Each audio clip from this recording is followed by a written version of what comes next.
Wednesday Wednesday Wednesday នៅណាខ្លះធ្លាប់អានបែបហ្នឹង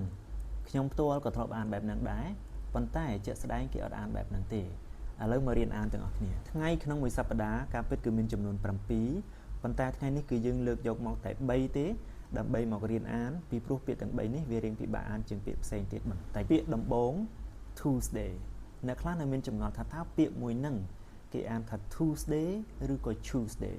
ហើយអាមួយណាខុសអាមួយណាត្រូវតាមពិតគឺត្រូវទាំងពីរគ្រាន់តែខាង UK គេអានថា Tuesday ហើយដល់ពេលខាង US អានថា Tuesday ហើយកុំភ្លេចអានព្យាង្គខាងមុខហ្នឹងឲ្យលឺផងអញ្ចឹងយើងអាចអានថា Tuesday ក៏បាន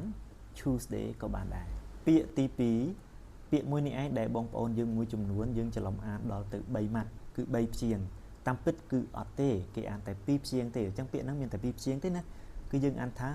Wednesday Wednesday អញ្ចឹងតែ2ទេណា Wednesday ហើយអក្សរ D នៅខាងមុខនេះគឺអត់មានសំឡេងនេះគឺស្ងាត់អញ្ចឹងម្ដងទៀតអានថា Wednesday ពាក្យចុងក្រោយគេ Saturday Saturday Saturday ឬក៏យើងអានថា Saturday ក៏បានដែរប៉ុន្តែកន្លែងកណ្ដាលនេះគឺអត់អានថា thơ ទេគឺអានថា today Saturday Saturday ឬក៏ខាង US អាកន្លែងកណ្ដាល T នេះ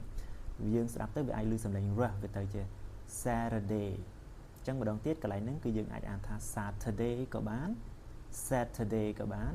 ឬក៏ Saturday ក៏បានដែរឥឡូវមកអានឡើងវិញទាំងអស់គ្នាអញ្ចឹងពាក្យទី1គឺអាចអានថា